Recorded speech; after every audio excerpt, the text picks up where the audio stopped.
"You don't belong here. Go back to economy." Those were the words that sealed the fate of an entire flight crew.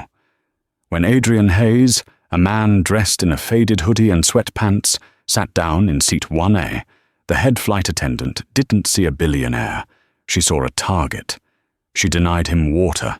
She denied him his meal. And then she made the mistake of trying to have him arrested for theft when he ate a bag of peanuts. She thought she was protecting the airline's image.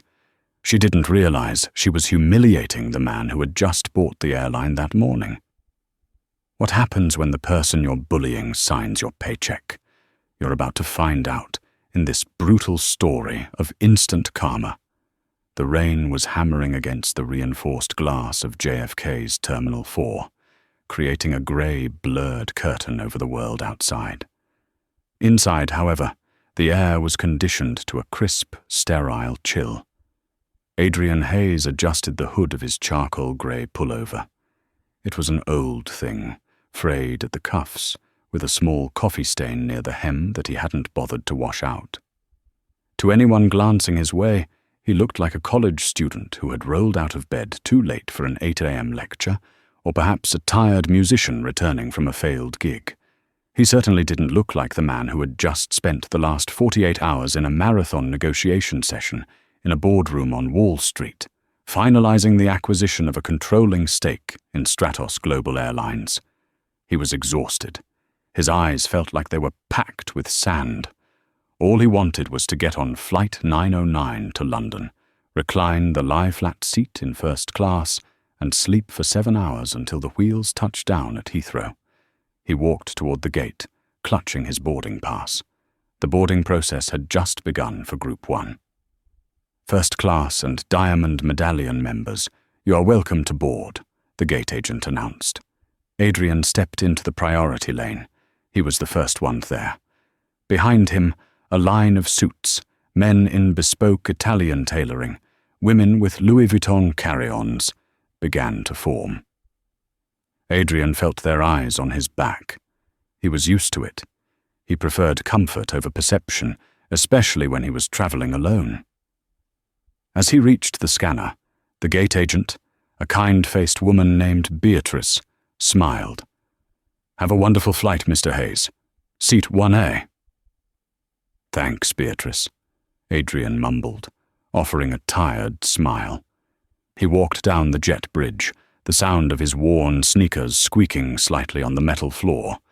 He reached the aircraft door and stepped inside. This was where the atmosphere shifted. Standing at the entrance to the cabin was the purser, the head flight attendant. Her name tag read Brenda Coburn. She was immaculate in her uniform, navy blue skirt suit, a silk scarf tied with geometric precision around her neck, and hair sprayed into a helmet of blonde perfection.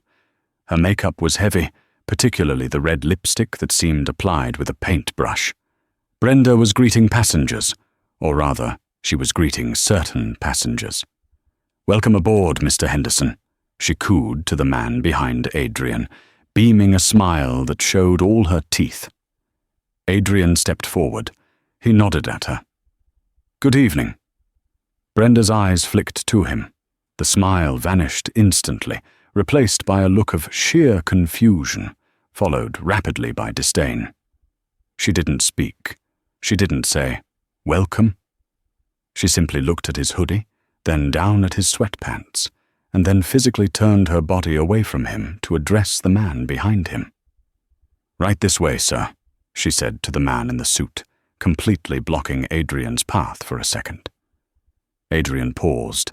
He wasn't in the mood for confrontation. He just wanted to sleep. He sidestepped her and turned left into the first-class cabin. It was a small, exclusive cabin with only 8 suites. He found 1A, tossed his duffel bag into the overhead bin, and collapsed into the wide leather seat.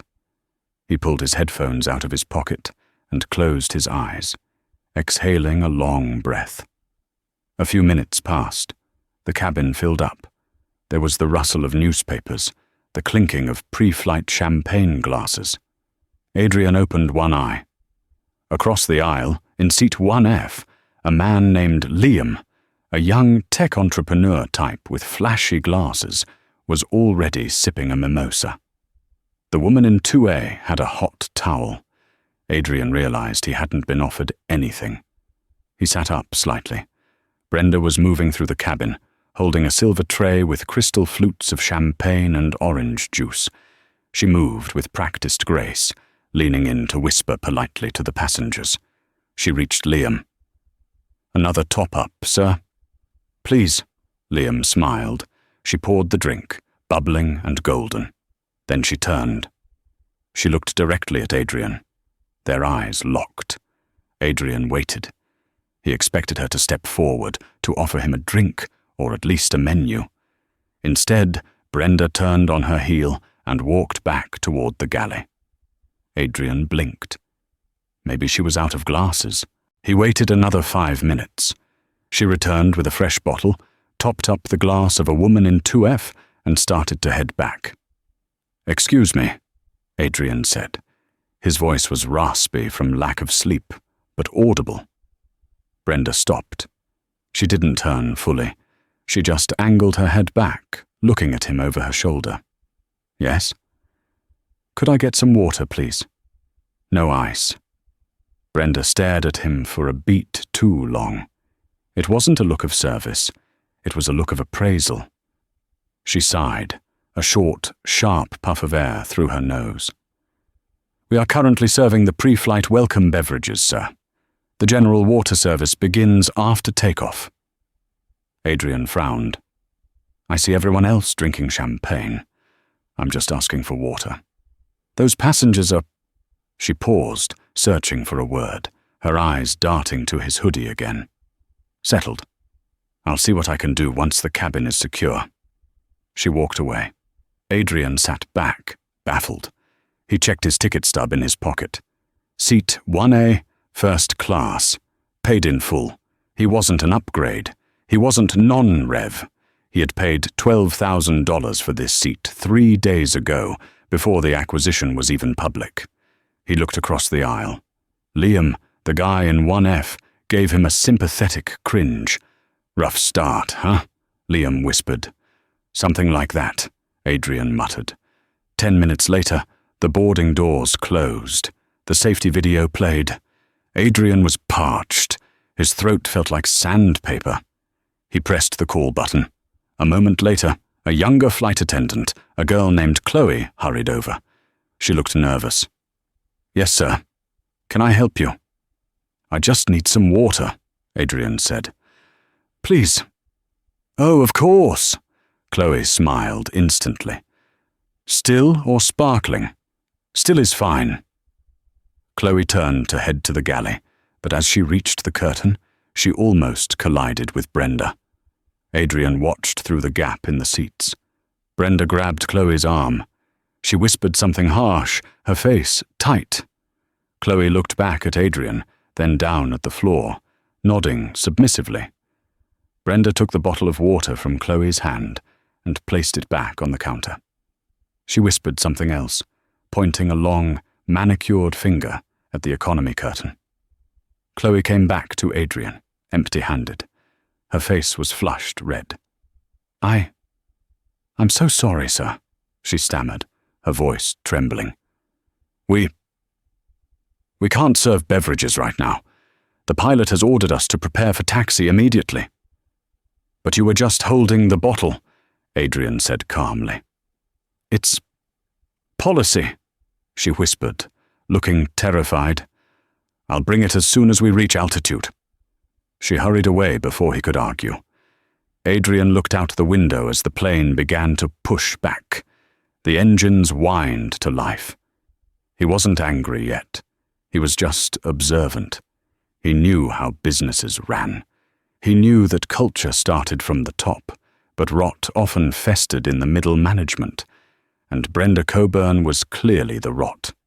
He didn't know it yet, but the water was just the beginning. The seatbelt sign pinged off about 20 minutes into the flight. The heavy curtain separating first class from the galley was swished shut. The smell of warming food began to waft through the cabin. Roast beef, truffles, garlic butter. It smelled incredible, and Adrian's stomach gave a painful growl. He hadn't eaten since a stale bagel at 5 a.m. He waited for the service to begin. Brenda and Chloe emerged from the galley with the meal cart. It was draped in white linen. This was Stratos Global's signature diamond service. They started at the back of the first-class cabin, row 2. Adrian listened as Brenda charmed the passengers. For you, Mrs. Gable, we have the lobster thermidor, or the Wagyu beef slider with caramelized onions. The Wagyu, please, the woman said. Excellent choice. And for you, sir. They moved up.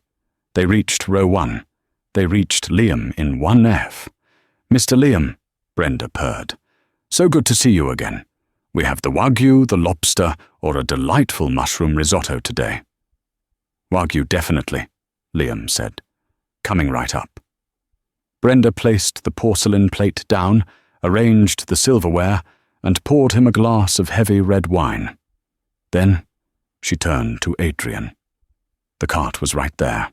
The smell of the beef was intoxicating. Adrian sat up, unfolding his tray table in anticipation. Brenda looked at the tray table. Then she looked at Adrian. She didn't smile. She didn't offer the menu. We have the pasta, she said flatly. Adrian blinked. The pasta? The mushroom risotto. It's the vegetarian option. Adrian looked at Liam's plate, then back to Brenda. I heard you offer the Wagyu and the lobster to everyone else. I'd like the Wagyu, please. Brenda let out a short, patronizing laugh. It was loud enough for the whole cabin to hear. Sir, the premium proteins are reserved for our full-fare clientele. We have a limited loading of those meals. Adrian felt a heat rise up his neck. I am a full-fare clientele. I bought a first-class ticket. We prioritize based on status and ticket class. Brenda lied smoothly. Her voice took on that sugary sweet tone that is more insulting than a scream. Usually when passengers upgrade at the gate or use employee passes, the meal selection is not guaranteed. You get what's left. I didn't upgrade at the gate, Adrian said, his voice hardening. And I'm not an employee. I paid full price. Check your manifest. Brenda rolled her eyes. She actually rolled her eyes. She reached for a tablet strapped to the side of the cart. She tapped the screen aggressively with her nail. Click, click, click.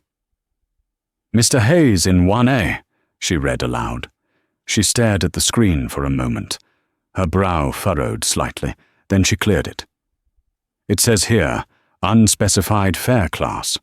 Likely a system error usually associated with third-party discount sites. So, as I said, risotto. Or nothing. Adrian knew she was lying. He had booked directly through the corporate concierge. His fare class was likely flagged as VIP or executive, which sometimes appeared as a special code. A competent purser would know that. A malicious one would use it as an excuse.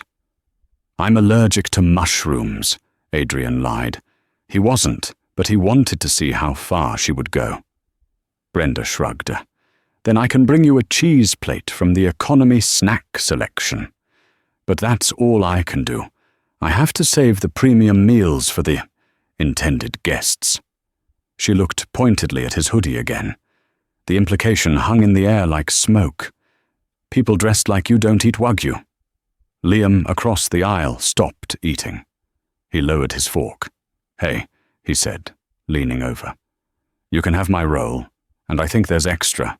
I saw 3 more trays in the warmer when I went to the bathroom. Brenda snapped her head toward Liam.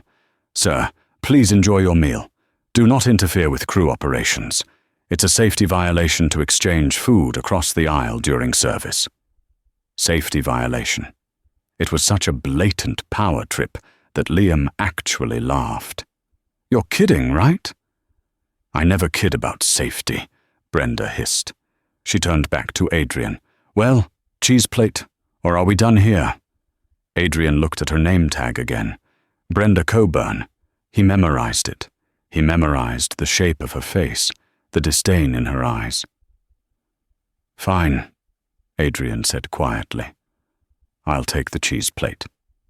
Brenda smirked. It was a victory smirk. She felt she had put him in his place. Wise choice. She didn't serve him from the cart. She finished serving the rest of the cabin, disappeared into the galley, and returned 5 minutes later. She dropped a small, plastic-wrapped container on his tray table. It wasn't a first-class cheese board. It was the bistro box from Economy. Processed cheese spread, a few crackers, and a pathetic bunch of grapes. "Enjoy," she said, turning her back on him. Adrian stared at the plastic box. He was hungry, so he opened it. He ate the crackers slowly. He wasn't going to cause a scene at 30,000 feet. Not yet. He needed Wi-Fi. He reached for his laptop bag. He needed to send an email to the board of directors. He needed to pull the employment file of Brenda Coburn. But as he pulled his laptop out, he knocked his water bottle, the one Chloe had finally snuck him earlier, off the tray. It fell onto the aisle carpet. Adrian unbuckled to reach for it. At that exact moment, Brenda was walking back down the aisle. She didn't see him bending over, or maybe she did. Her knee connected with his shoulder. It wasn't a hard hit, but she stumbled. "Oh my God!" she shrieked. The entire cabin froze. Brenda clutched her knee, hopping on one leg dramatically. "He tripped me! He just tripped me!" Adrian stood up, hands raised. "I was picking up my water. I didn't touch you." "You stuck your leg out," Brenda yelled, her face turning a shade of violet. "I saw you. You're upset about the food, so you try to assault a crew member." "Assault?" Adrian asked, incredulous. "Are you insane? I was reaching for this." He held up the water bottle. "Sit down!" Brenda screamed. She pointed a trembling finger at his face. "Sit down right now, or I will have the pilot restrain you. You are interfering with a flight crew. That is a federal offense, Mr. Hayes. Do you hear me? Federal." The other passengers were staring. Some looked terrified.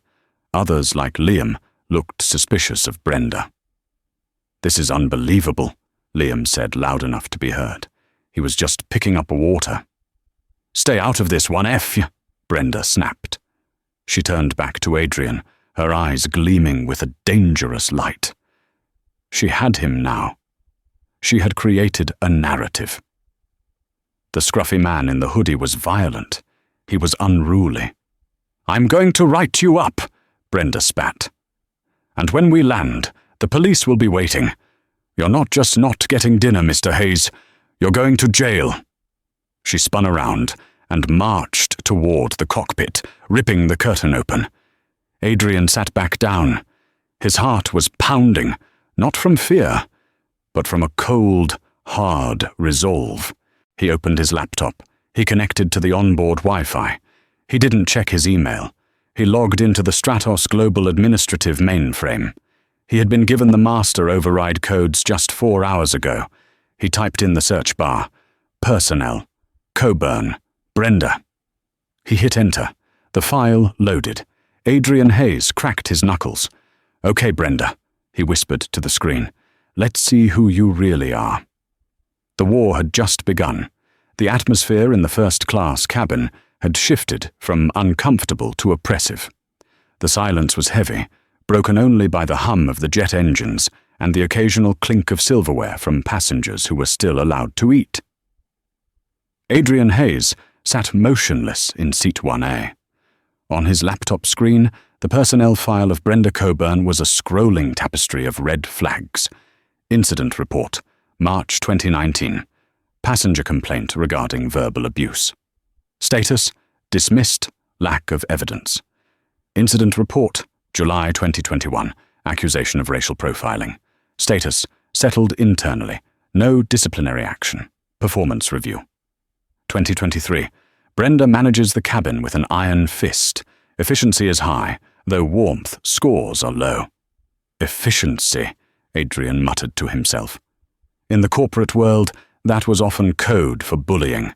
The curtain at the front of the cabin snapped open. The cockpit door had been accessed. A moment later, a man emerged. He was tall, grey-haired, wearing the 4 stripes of a captain on his shoulders. This was Captain Miller.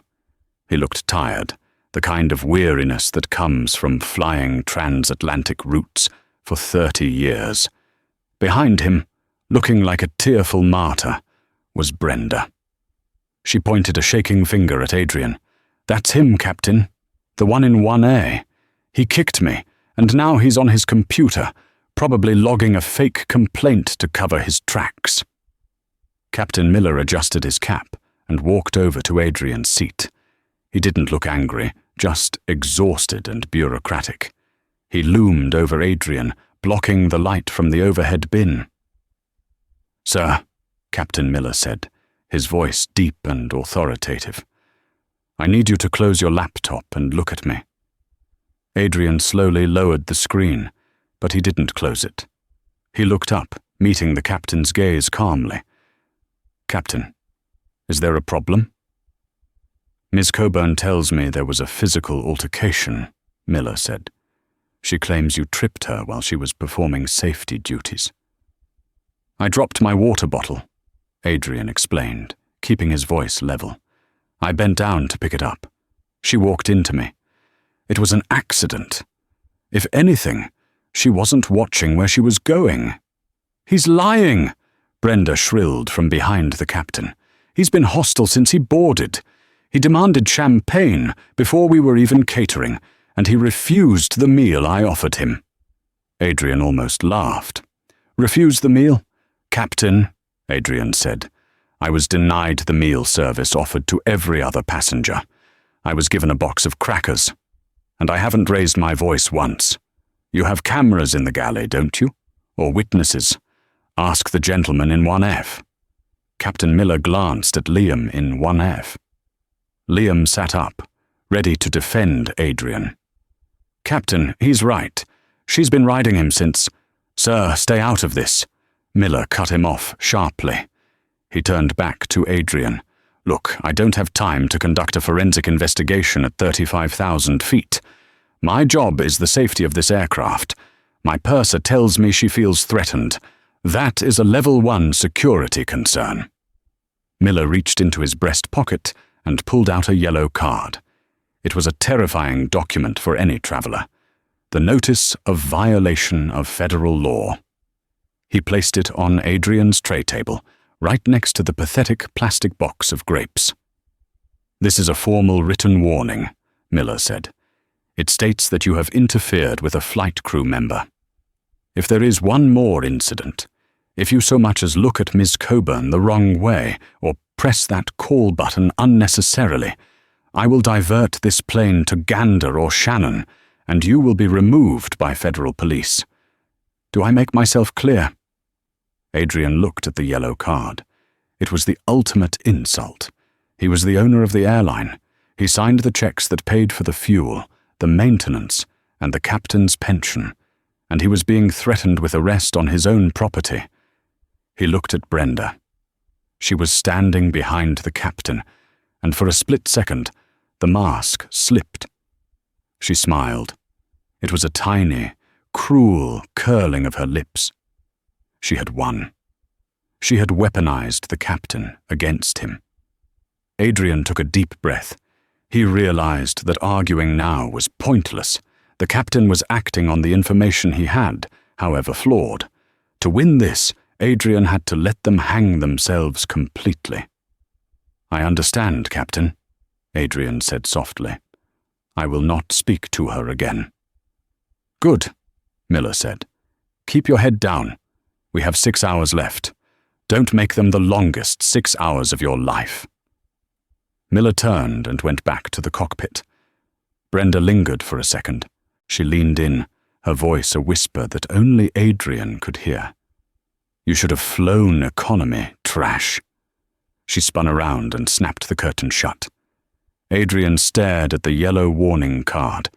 He picked up his phone and took a high-resolution photo of it. Then he opened a new window on his laptop.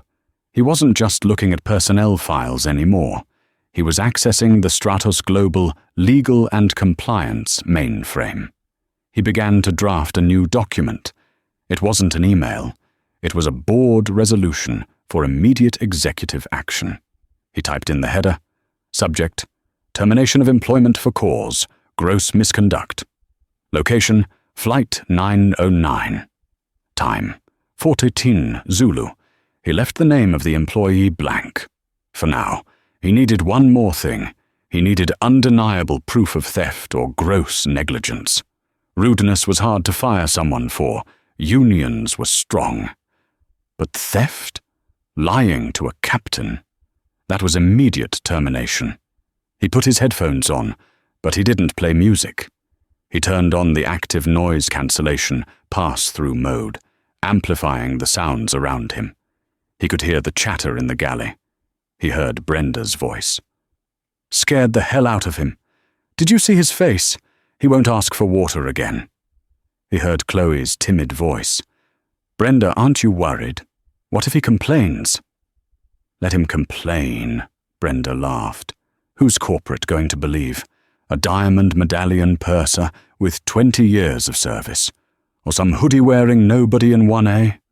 I'll flag his profile as intoxicated in the log. That invalidates any complaint he makes. Watch me. Adrian typed furiously. Log entry.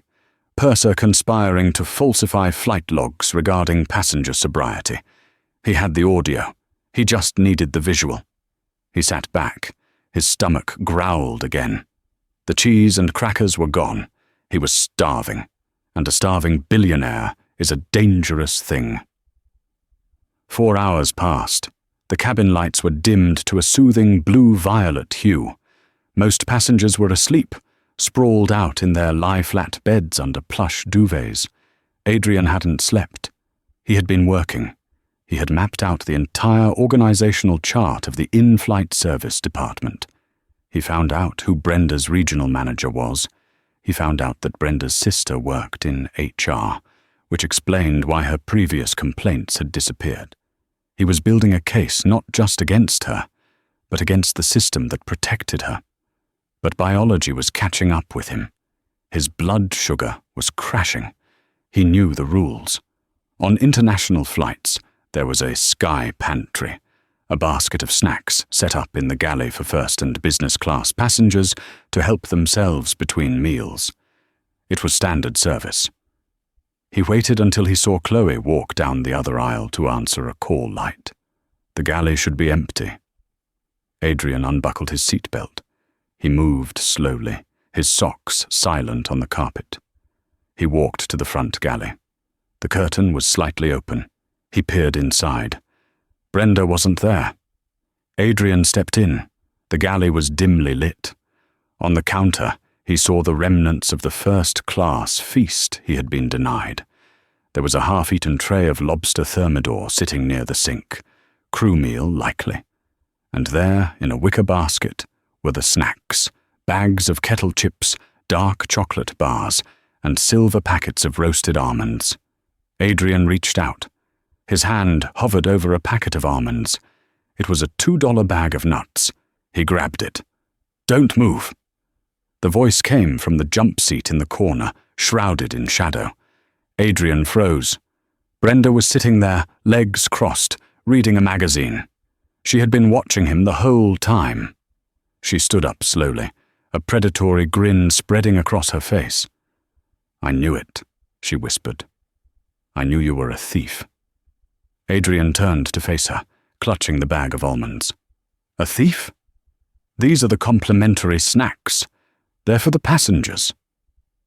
"For paying passengers," Brenda corrected him, stepping into the light. "For passengers who behave. For passengers who aren't currently under a level 1 security warning." She snatched the bag of almonds out of his hand. "You are not authorized to be in this galley, Mr. Hayes.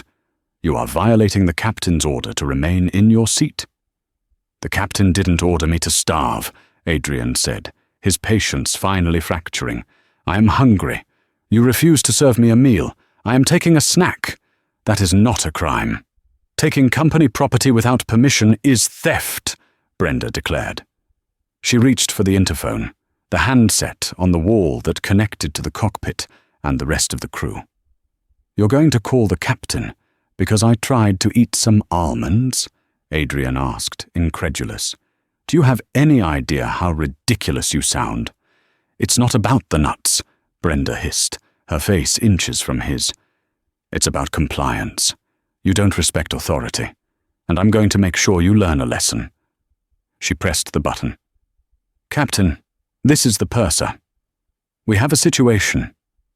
Adrian watched her. He didn't try to stop her. He simply memorized the time. 18:45 Zulu. "Yes, Captain," she said into the phone, her voice trembling with fake fear. "He entered the galley. He's aggressive. He was rummaging through the carts. I caught him stealing supplies. I don't feel safe. He's looming over me right now." Adrian took a step back, raising his hands to show the camera, if there was one, that he was not looming. Brenda hung up. She looked at Adrian with pure malice. "The captain is locking the cockpit door down completely. We are declaring a Code 3 due to a passenger disturbance. When we land in London, the airport police will be boarding the aircraft before anyone gets off. You're done." Adrian stared at her. This was it. She had crossed the line of no return. She had escalated a personal vendetta into a full-scale security incident.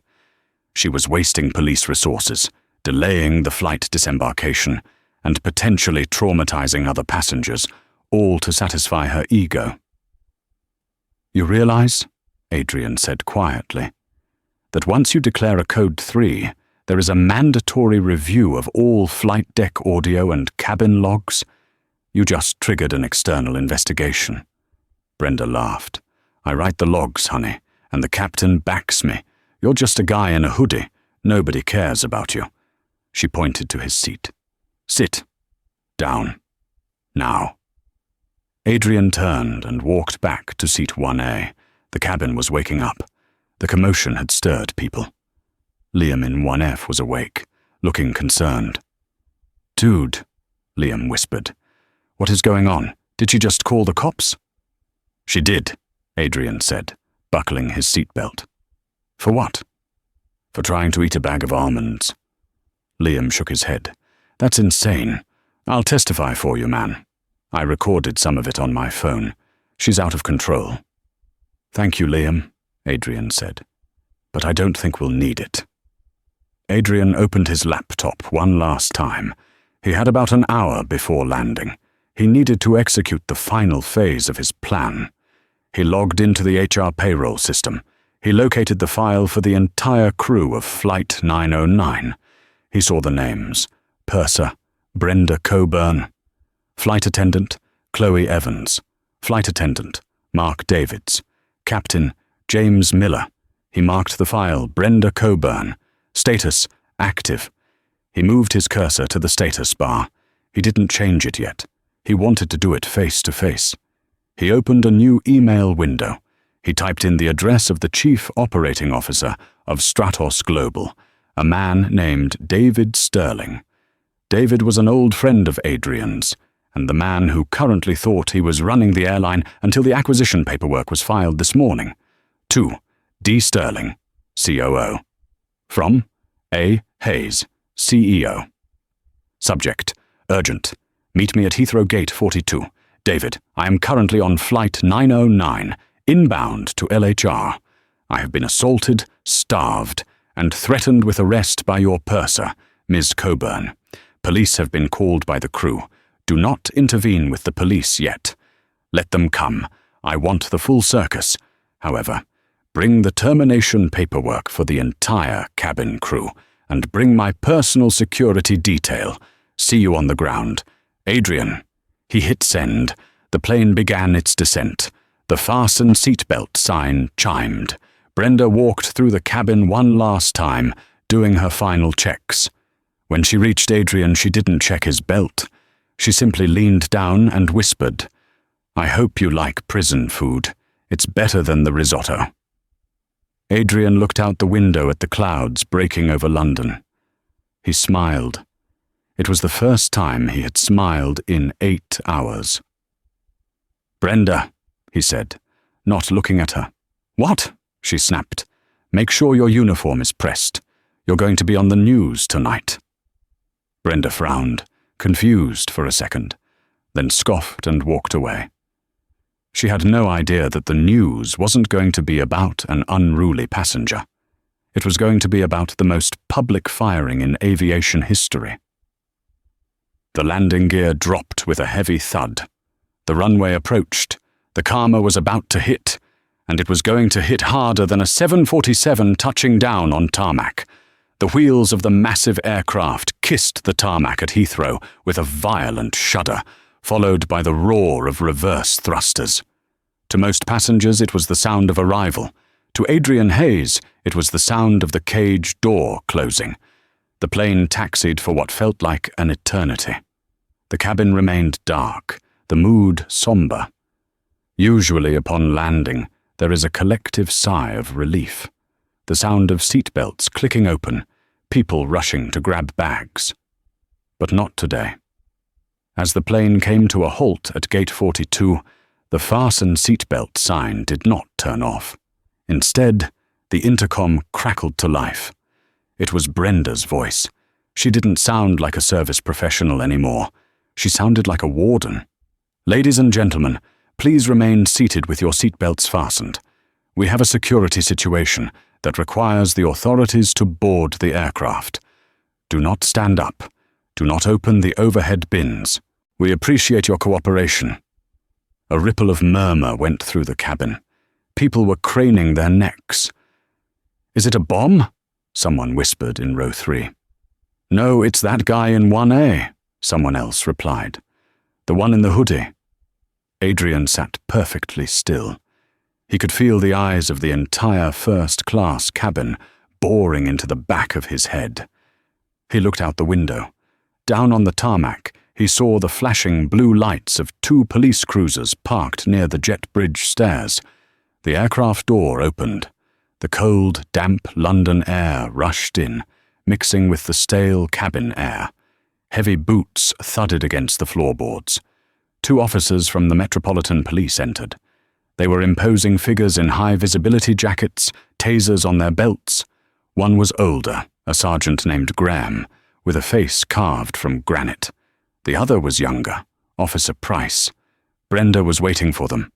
She stood with her arms crossed, pointing a manicured finger directly at Adrian. "That's him," she announced loudly, ensuring the business-class passengers behind the curtain could hear too.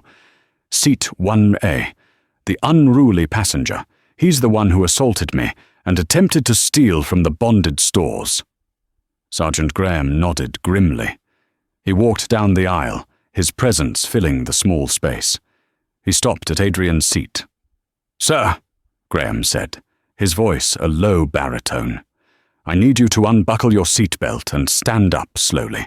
Keep your hands where I can see them." Adrian moved deliberately. He unbuckled the belt. Click. He stood up. He was taller than the sergeant, which seemed to surprise the officer for a moment.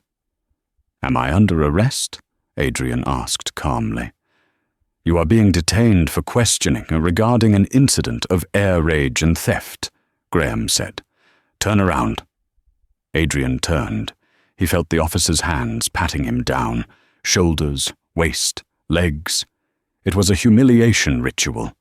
He was a billionaire, a man who reshaped industries, being frisked like a common criminal in front of 20 strangers.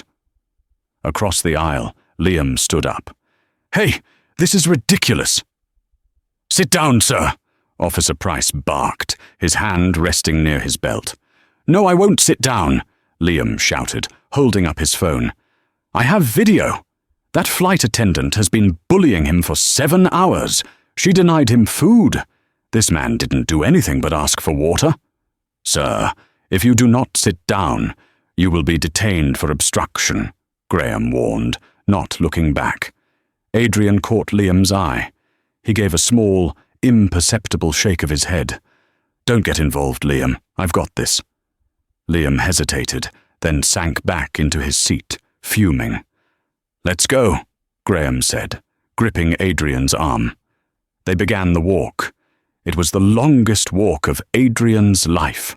He was marched down the aisle of first class. Brenda stood by the cockpit door, next to Captain Miller. As Adrian passed her, Brenda leaned in. She didn't whisper this time. She spoke clearly, a triumphant smirk plastered on her face. "Have a nice trip back to economy. In handcuffs." Adrian paused. He looked at Captain Miller. The captain looked away, unable to meet his eyes.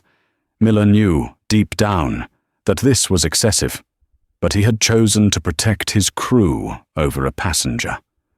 That was a fatal error in judgment. "Captain," Adrian said, "you're making a mistake. Get moving." The officer pushed him forward. They crossed the threshold of the aircraft. They walked up the jet bridge. The tunnel was cold and echoed with the sound of their footsteps. Adrian wasn't looking at the floor.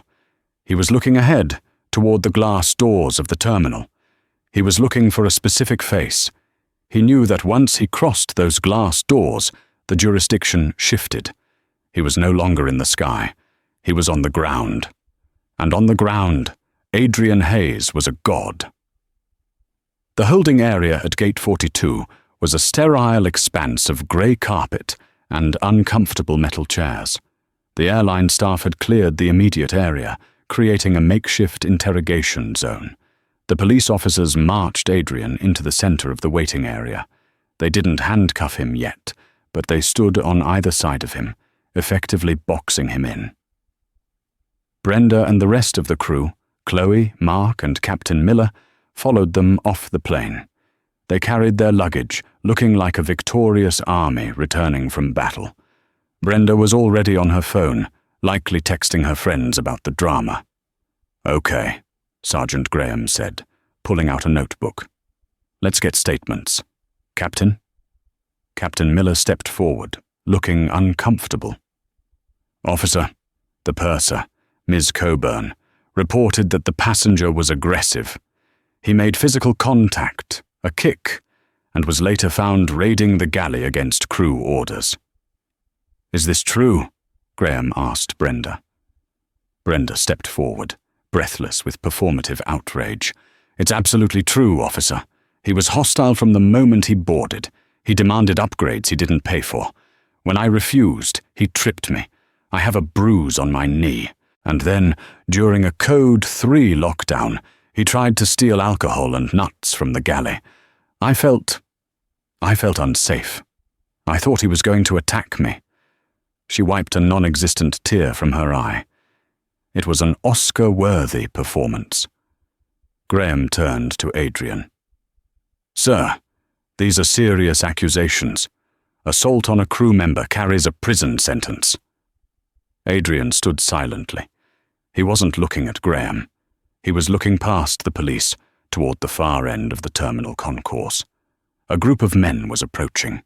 It wasn't just airport security.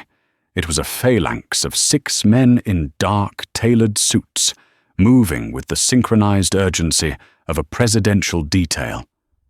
In the center of the formation was a man with silver hair and a sharp, terrifyingly expensive suit. It was David Sterling, the chief operating officer of Stratos Global Airlines. Brenda frowned, noticing Adrian's distracted gaze. She turned around to see what he was looking at. Her eyes widened. She recognized David Sterling. Everyone in the company knew who David Sterling was. He was the hatchet man, the guy who showed up to close hubs and fire executives. Why is the COO here? Brenda thought. Maybe he's here to congratulate me for handling a security threat. She straightened her scarf. Yes, that had to be it. The corporate office must have been alerted to the Code 3 and sent him to manage the PR. David Sterling didn't look at Brenda. He didn't look at the captain. He didn't look at the police. He walked straight up to the police line. "Officer," David said, his voice cutting through the noise like a knife. "Step away from that man." Sergeant Graham bristled. "Excuse me, sir," This is a police matter. Step back. It's not a police matter, David said calmly. It's a corporate misunderstanding. This man is a suspect in an assault, Graham insisted. David ignored him. He looked at Adrian. Mr. Hayes, David said, bowing his head slightly, a gesture of immense respect. I apologize for the delay, and for the reception. The silence that followed was absolute. Brenda's mouth fell open. Captain Miller took a half-step back. Adrian finally spoke. He brushed an invisible speck of dust off his hoodie. It's fine, David. Although, the service on this flight leaves something to be desired. David winced. I can imagine. Brenda stepped forward, her voice shrill with confusion. Mr. Sterling, sir? I'm Brenda Coburn, the purser. You shouldn't be talking to him. This man is a criminal. Be quiet, David said. He didn't shout. He didn't have to. The command was cold and absolute. He turned slowly to face her. You are speaking to Adrian Hayes. Brenda blinked. The name meant nothing to her. Who? David sighed, as if explaining quantum physics to a toddler. Adrian Hayes, the founder of Hayes Capital, and, as of 9:00 a.m. this morning, the majority shareholder and new owner of Stratus Global Airlines. The world seemed to stop spinning. Brenda looked at Adrian, the man in the hoodie, the man with the coffee stain, the man she had denied water, the man she had called trash. He owned the airline, he owned the plane, he owned her job. The color drained from her face so fast she looked like she might faint. Her knees, which she claimed were bruised, actually buckled, and she had to grab the back of a chair to stay upright. Captain Miller went pale. He took off his cap, his hands trembling. Mr. Hayes? We weren't informed of a VIP on board. Adrian stepped forward, breaking the police line. The officers, sensing the shift in power, didn't stop him. Adrian walked up to Brenda. He stood toe-to-toe with her. He was no longer the tired passenger. He was the shark in the water. You weren't informed because I didn't want you to be, Adrian said softly. I wanted to see how you treat people when you think no one of consequence is watching. And I saw. He turned to David. Did you bring the file? Yes, sir, David said. He signaled to one of his assistants, who opened a leather briefcase and handed Adrian a thick manila folder.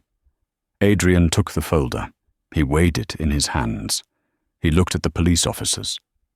Officers, Adrian said. I would like to file a counter-complaint. I have audio recordings of this employee conspiring to falsify federal flight logs. I also have witnesses to prove she filed a false police report. Sergeant Graham looked at Brenda. His expression shifted from professional to suspicious. Is that true, sir? It is, Adrian said, and we can play the tapes right now. He held up his phone. He pressed play on the recording from the galley. Brenda's voice, tinny but clear, rang out through the silent gate area. I'll flag his profile as intoxicated in the log. That invalidates any complaint he makes. Watch me. The recording ended. Sergeant Graham turned to Brenda. Ma'am, filing a false report is a criminal offense. I think we need to have a different conversation. Brenda was shaking. No, I was just... Adrian held up a hand. Wait, officer, before you take her away. I have some company business to conclude first. Adrian opened the manila folder. He pulled out a stack of documents. He uncapped a fountain pen. Brenda Coburn, Adrian said, his voice echoing in the terminal. For 20 years, you've been protected by a broken system. You've bullied passengers, abused your crew, and poisoned the culture of this airline. He looked around the gate area. A crowd had gathered. Passengers from the flight were watching. Liam was recording on his phone. David, Adrian said, do we have a PA system here at the desk? We do, sir. Good, Adrian said. "Turn it on. I want everyone in the terminal to hear this." The microphone at gate 42 squealed with feedback before settling into a hum. The entire terminal seemed to hold its breath. Passengers from other flights stopped rolling their suitcases. The police stood back, watching the scene unfold. Adrian Hayes held the mic. He looked at Brenda, who was now trembling so violently she had to lean against the check-in desk. He looked at Captain Miller, who was staring at his shoes, and then he looked at the crowd. "My name is Adrian Hayes," his voice boomed through the speakers. "I am the new owner of this airline, and today I experienced the reality of our diamond service."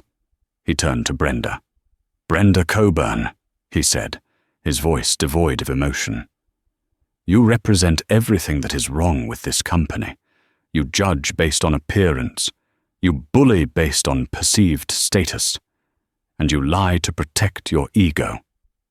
Adrian picked up a document from the folder David Sterling had handed him. He held it up. "This is your termination letter. It is effective immediately. You are fired for gross misconduct, harassment, and falsifying safety reports. Because this is a termination for cause, you will be stripped of your seniority benefits and your pension." Brenda let out a strangled sob. "My pension? You can't. I have 20 years. "You had 20 years, Adrian corrected. "You spent them building a legacy of cruelty. It ends today." He dropped the paper on the floor in front of her. He didn't hand it to her. She had to kneel to pick it up. Then Adrian turned to Captain Miller. The pilot looked up, sweat beading on his forehead. "Captain Miller," Adrian said, "you are a skilled pilot. But a captain is more than a driver. He is a leader. You allowed a bully to run your cabin. You threatened a passenger with arrest without investigating the truth. You chose convenience over integrity." Miller stammered. "Sir, I followed protocol." "You followed the path of least resistance," Adrian said, "and that makes you a liability. Your contract is also terminated. You will not fly for Stratus Global again." A gasp went through the crowd. Firing a senior captain on the spot was unheard of. Finally, Adrian looked at Chloe, the young flight attendant who had tried to sneak him water, the one Brenda had terrified, into submission. Chloe looked ready to faint from fear. "Chloe Evans," Adrian said softly. Chloe flinched. "Yes, sir." "You were the only one who remembered that I was a human being," Adrian said. "You tried to do your job despite the toxicity of your supervisor. That is leadership." Adrian smiled. "I am promoting you. Effective tomorrow, you are the new director of in-flight customer experience for the European division. You're going to retrain the entire staff, teach them how to treat people." Chloe burst into tears, covering her mouth with her hands. Liam, standing in the crowd, started clapping. Slowly, the applause spread.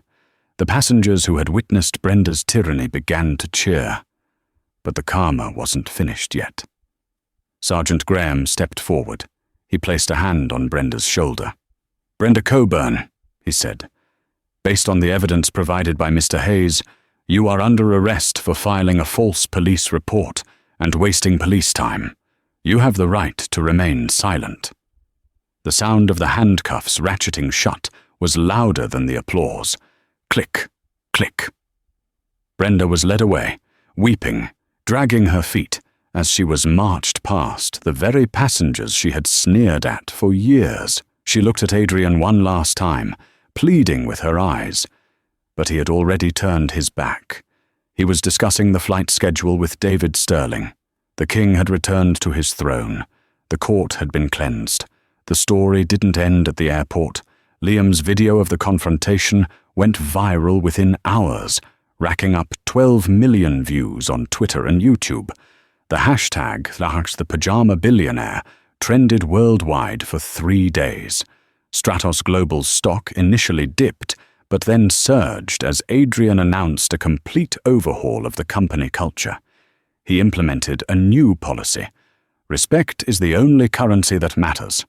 Brenda Coburn was charged and pleaded guilty to avoid jail time, receiving a hefty fine and community service. She was blacklisted from the aviation industry. Last anyone heard, she was working in a call center, where every one of her calls is recorded for quality assurance. Adrian Hayes still flies commercial, he still wears his hoodie, and he still sits in seat 1A. But now, when he asks for water, he gets it with a smile, not because he owns the plane, but because he reminded the world that you never know who you're talking to. What a satisfying ending. Adrian Hayes proved that true power doesn't need a uniform or a loud voice, it just needs the truth. Brenda learned the hard way that when you dig a grave for someone else, you'd better make sure you aren't standing on the edge. It's a powerful reminder to treat every single person with dignity, whether they're wearing a bespoke suit or a faded hoodie. You never know who holds the keys to your future. If you enjoyed this story of massive karma and justice, please smash that like button. It really helps the channel grow. And if you haven't already, hit subscribe and ring the notification bell so you never miss a story. What would you have done if you were Adrian? Let me know in the comments below. Thanks for watching, and I'll see you in the next video.